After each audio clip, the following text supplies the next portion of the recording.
राधे, जय श्री कृष्णा। दोस्तों, स्वागत है आपका आपके अपने YouTube चैनल किशोरी क्रिएशन पर। मैं सपना शर्मा आप सभी का हार्दिक स्वागत करती हूँ आपके अपने चैनल पर। दोस्तों, वैशाख का पवित्र मास चल रहा है और हम रोजाना जो है वैशाख मास की कथा का श्रवण कर रहे हैं। इससे पहले कि 16 के अध्याय के वीडियो जो है मैंने मेरे चैनल पर डाले हुए हैं, आप उनको मेरे चैनल पर जाकर देख भी सकते हो, श्रवण भी कर सकते हैं। आइए सुनते हैं 17वें दिन की कथा। श्रुतकीर्ति बोले, हे मुनिवर, मैंने वैशाख के सभी फलदायक धर्म सुने, परंतु सुनते सुनते अभी मेरी जो है तृप्ति नहीं हुई है। तो मुझे भुक्ति मुक्ति के दाता विष्णु भगवान को प्रसन्न करने वाले दिव्य धर्मों का जो है आप वर्णन कीजिए।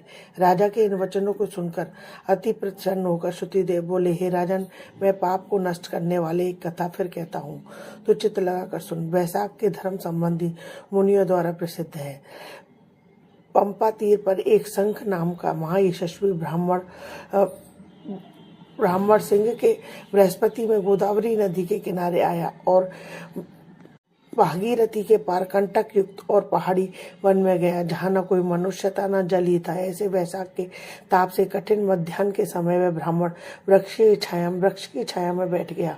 उसी समय एक दुराचारी व्याघ्र धनुष लेकर आया। उसने सूर्य के समान चमकते हुए कुंडल पहने हुए ब्राह्मण को देखकर बांध लिया और उसके कुंडल, जूता, छत्र, रुद्राक्ष की माला, कमंडल सब छीन लिए और फिर छोड़ दिया।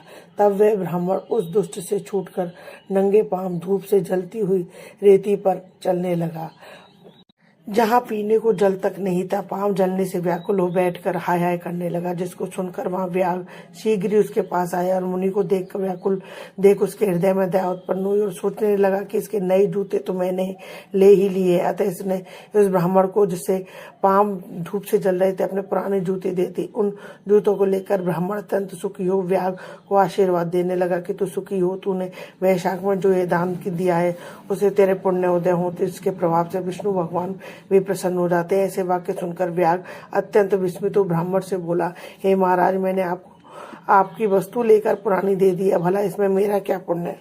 हे ब्राह्मण, वैशाख धर्म क्या है और हे श्री हरि कौन है, आप मुझसे कहिए।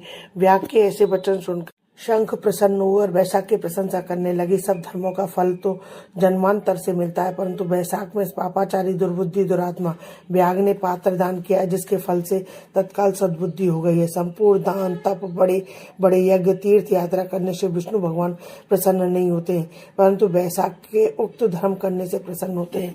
इस माधव मास में जो कृत्य थोड़े से धन से सिद्ध होते हैं, वह बहुत खर्च करने अथवा दान या धर्म यज्ञों के करने से सिद्ध नहीं होते हैं।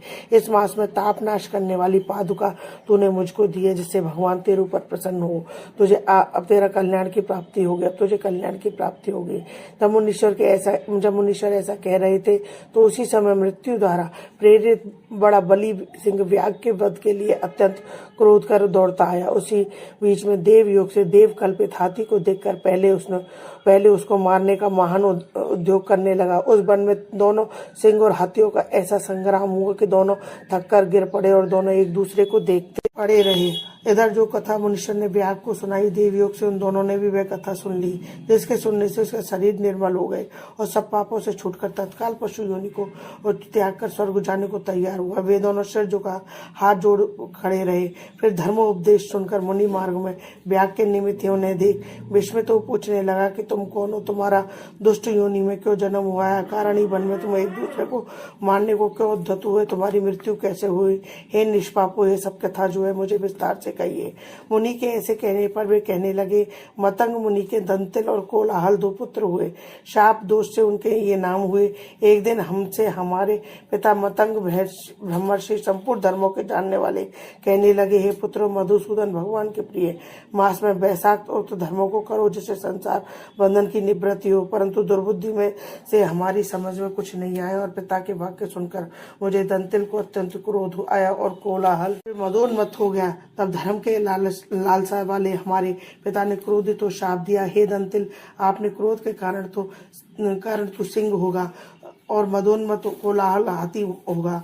तब हम बहुत दुखी होकर शाप निवृत्ति के लिए प्रार्थना करने लगे। तब पिता ने शाप मोक्ष का उपाय बताया कि तुम दोनों पशु योनि पाकर थोड़े दिन पीछे एक दूसरे को मारने को उद्यत हो जाओगे। उसी समय व्याघ्र और शंख के वैशाख धर्म विषयक संवाद देवयोग से तुम्हारे कानों में जाएगा। तब तक क्षण तुम्हारी मुक्ति हो जाएगी और शाप से छूट पूर्व रूप धारण कर मेरे पास निवास करोगे। पिता के इस शाप से हमको पशु योनि मिली और अब जो कुछ हुआ सो आपने देखा है। देवयोग से हम दोनों यहाँ चले आए और आपका दिव्य संवाद सुना। उसी के प्रभाव से तत्काल मुक्ति हो गई। यह कथा दोनों ने मुनीश्वरों को नमस्कार कर मुझसे आज्ञा मांग अपने पिता के पास चले गए। यह कथा दयानिधि मुनि ने व्यास मुनि को सुनाई। वैशाख धर्म की एक वैशाख मास के महत्व का इतना पुण्य फल है। श्री 17वां अध्याय समाप्त। हम दोस्तों, यदि आपको मेरा ये वीडियो पसंद आए तो प्लीज़ मेरे वीडियो को ज़्यादा से ज़्यादा लाइक और शेयर करें। यदि आप मेरे चैनल पर नए हैं तो चैनल को सब्सक्राइब करना ना भूलें। पास ही में बेल आइकन को दबाएं जिससे मेरे आने वाले हर नए वीडियो का नोटिफिकेशन आपको मिल जाए। जय श्री कृष्ण दोस्तों।